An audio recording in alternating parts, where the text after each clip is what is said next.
On this edition of Lexington Now, a grant for EMT training, more on Scarefest and Safety City.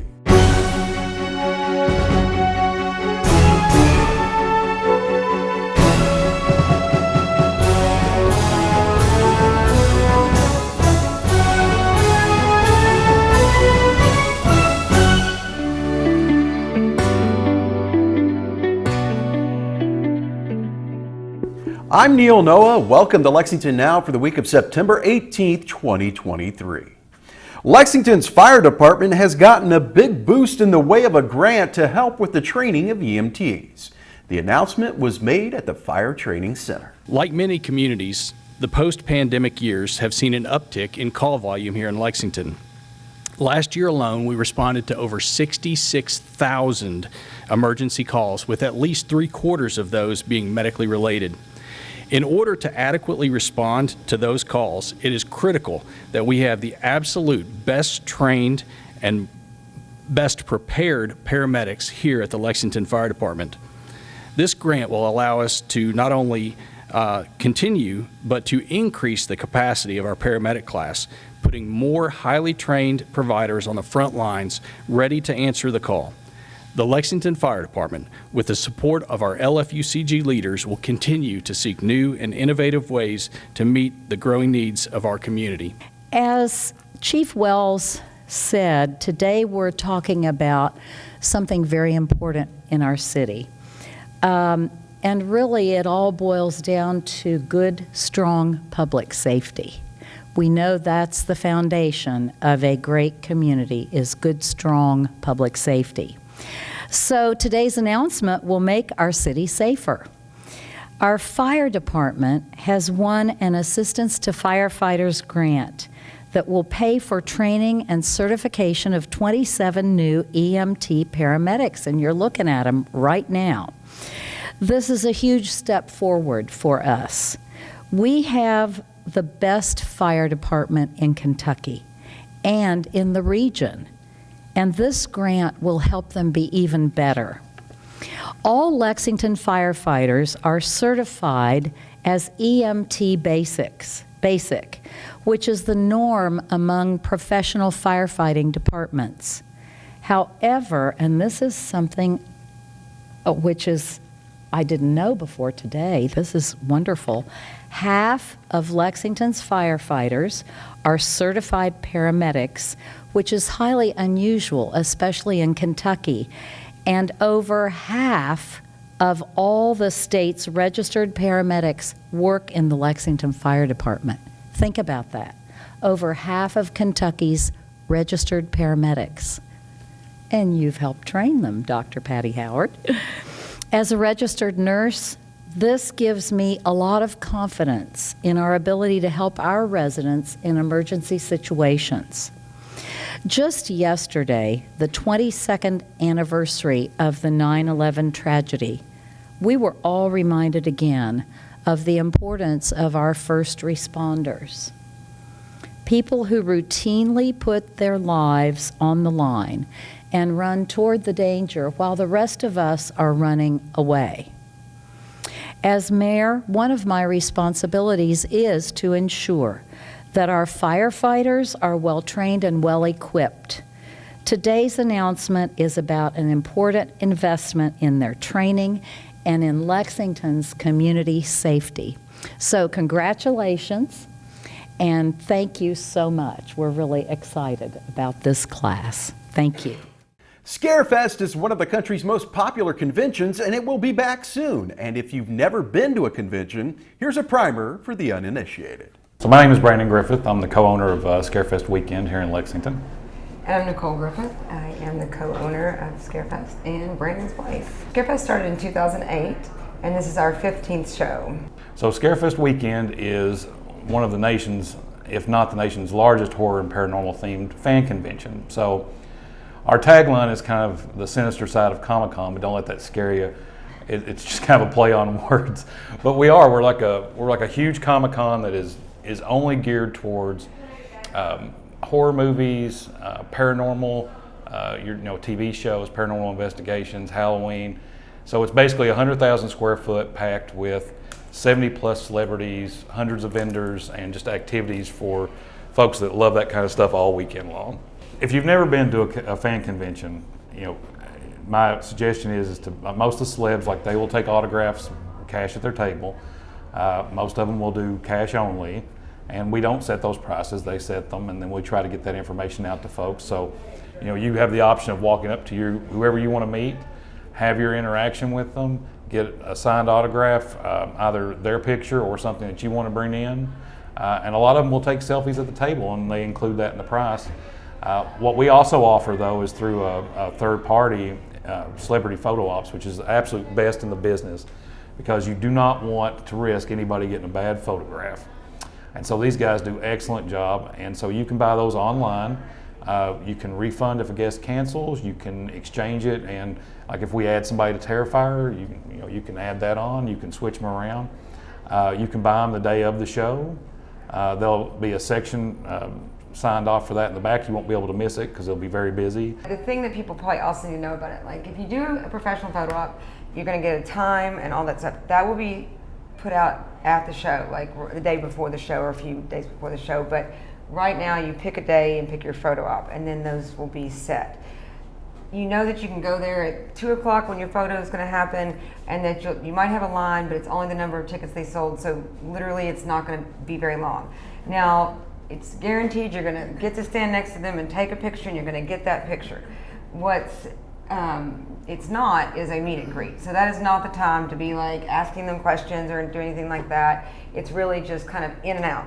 But celebs will make it really interesting, and like Robert England, for instance, is like one of the best. Like, I mean, he gets into every single photo op, and I mean, he may do like 300 back to back, and I mean, he gets into character with it, and like he tries to do something. Him and Bruce Campbell they give you something every time, and like Kane's the same way. A lot of our guys are the same way. Two of our fans, they talked to Bruce in advance about it, but they proposed in their photo op. Yeah. They're huge Bruce Campbell fans, and so he went and talked to him first. So if you're going to do something like that, talk to the celebrity first and then do it.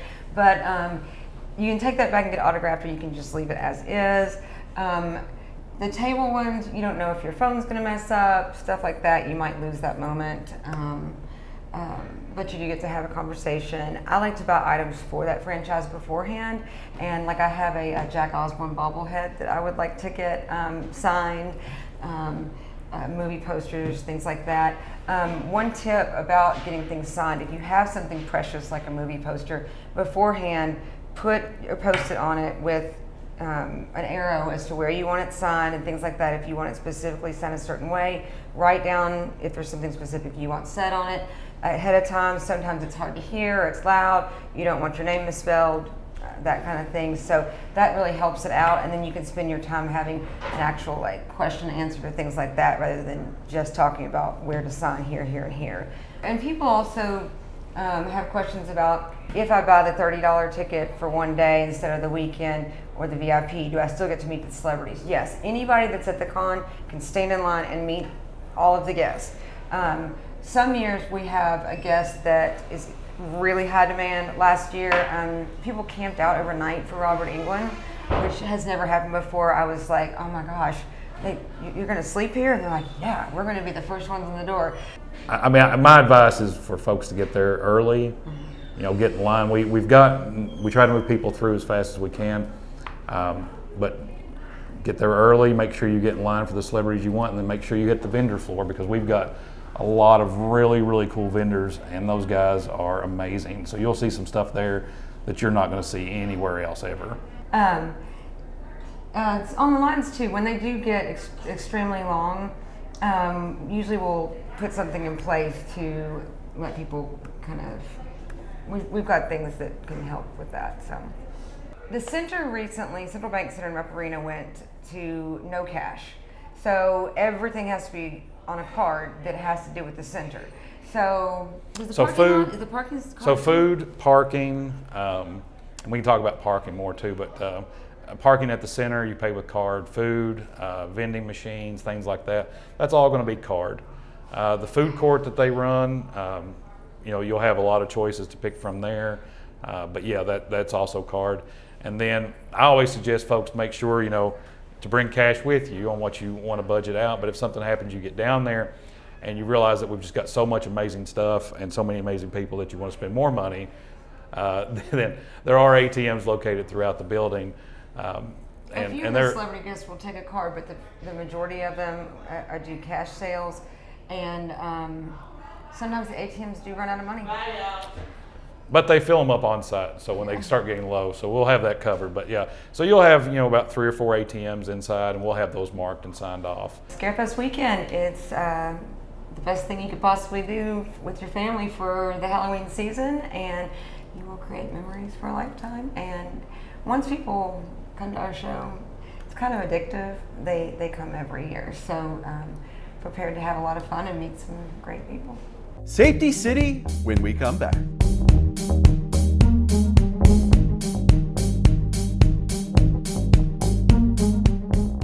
Have 2 ways out. When fire strikes, deadly smoke can fill your home within minutes. That's why the USFA wants you to plan and practice home fire drills. Draw a map of each level of your home showing all doors and windows. Discuss the map with everyone who lives with you. Practice your home fire drill at least twice a year. Make sure all doors and windows that lead outside open easily. Push the smoke alarm button to start the drill. Try feeling your way in the dark or with your eyes closed. Have at least 2 ways out of every room. If your first way out is blocked by fire or smoke, you can use your second way out. If there is smoke, get low and go. Crawl quickly under the smoke to your nearest exit.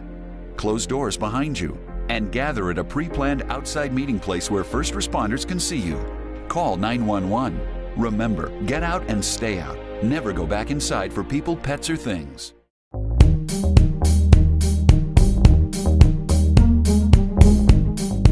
Welcome back to Lexington Now. Traffic safety is an aspect of life that affects us all, and getting an early start on learning the rules of the road is what Safety City is all about. So there was a lot of kids that were nationwide that were being injured during like walking down the streets, riding bicycles, or traveling on school buses. These could have been prevented if the kids had just been educated on situations and how to prepare themselves better when they were doing these activities.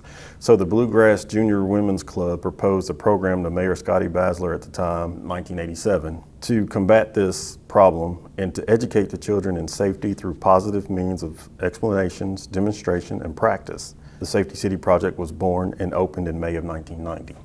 The goals are the opportunity to intervene in the lives of young students and instill lessons that keep them safer throughout their adulthood as well.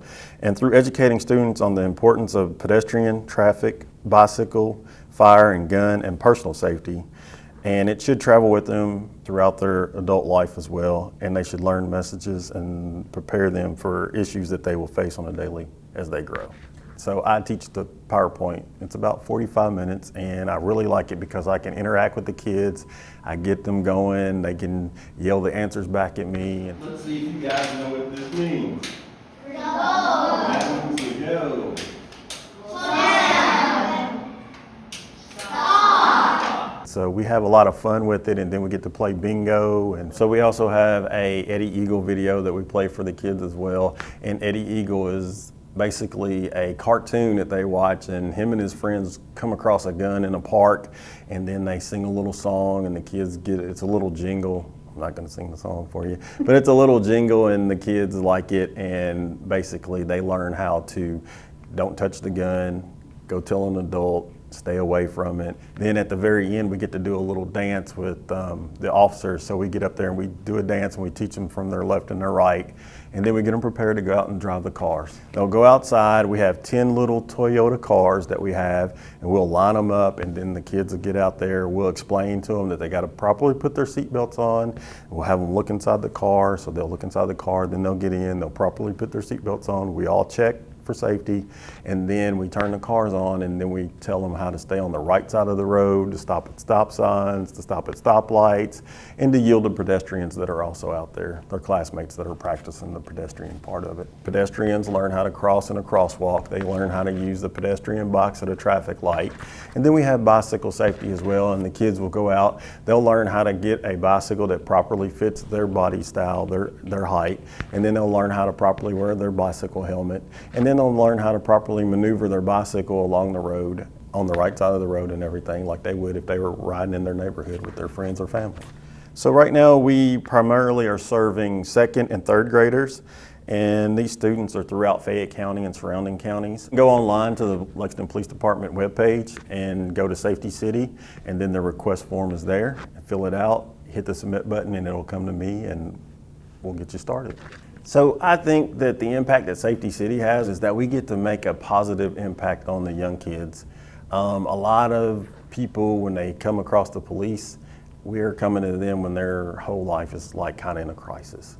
So they're looking for us to kind of put together their life that's kind of falling apart. Well, with these kids, we get to have fun with them, and we get to do things that are fun, and we kind of make a good positive impact on them, so that they understand that the police are here to help you, and we're here to teach you and so that you learn from us. So that's kind of how I feel about it.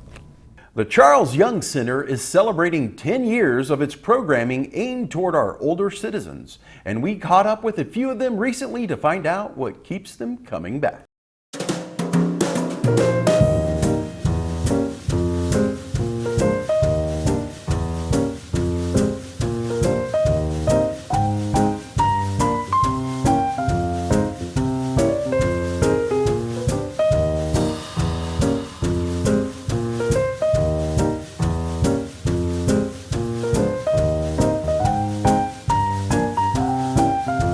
Well, I'm 97, and I grew up in Lexington.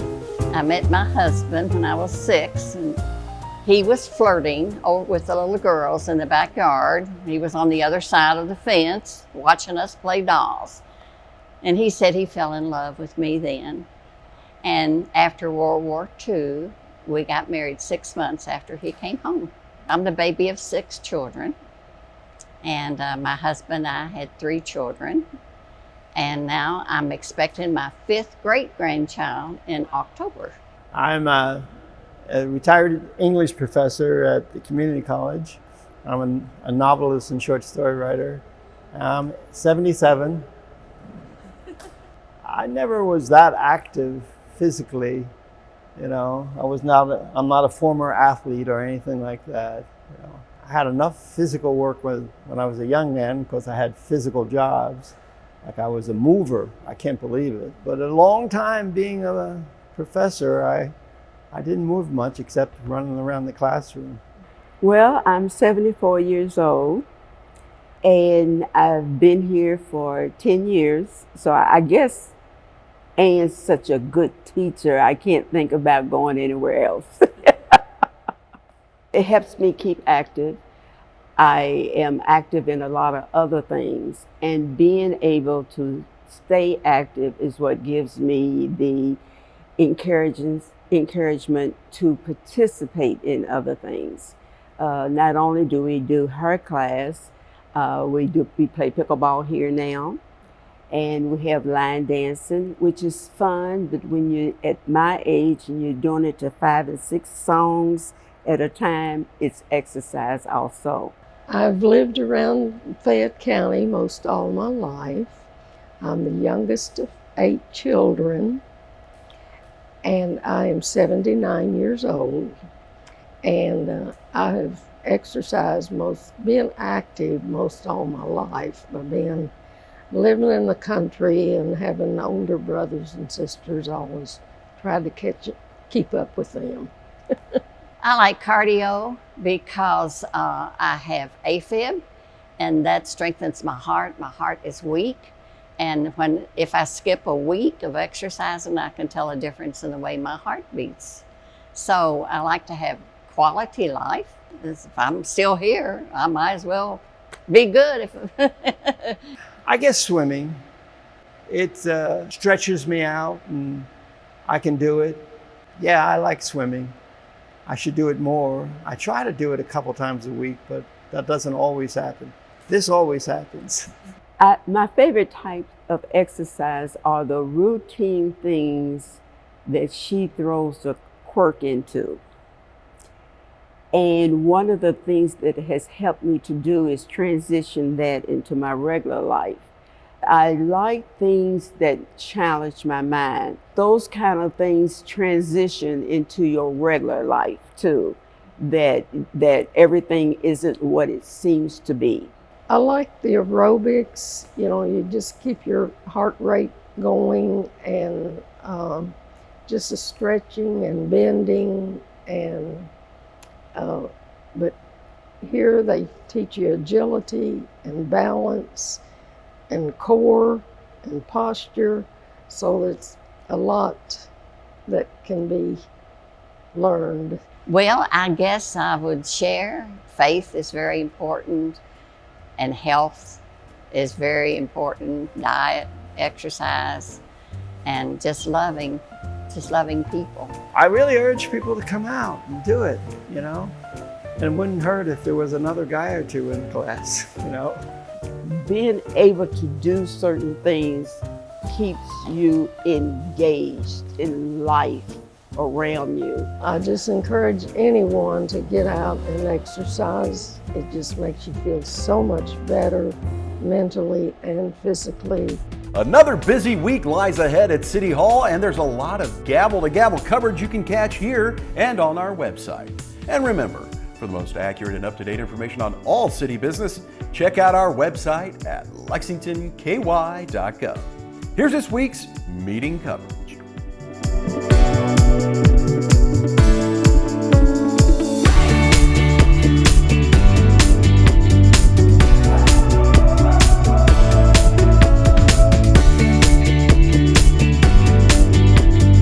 That's all for now. As always, you can keep up with us on social media. Check out the latest traffic updates on Twitter at LexRex, or catch our live traffic cams on lexingtonky.gov.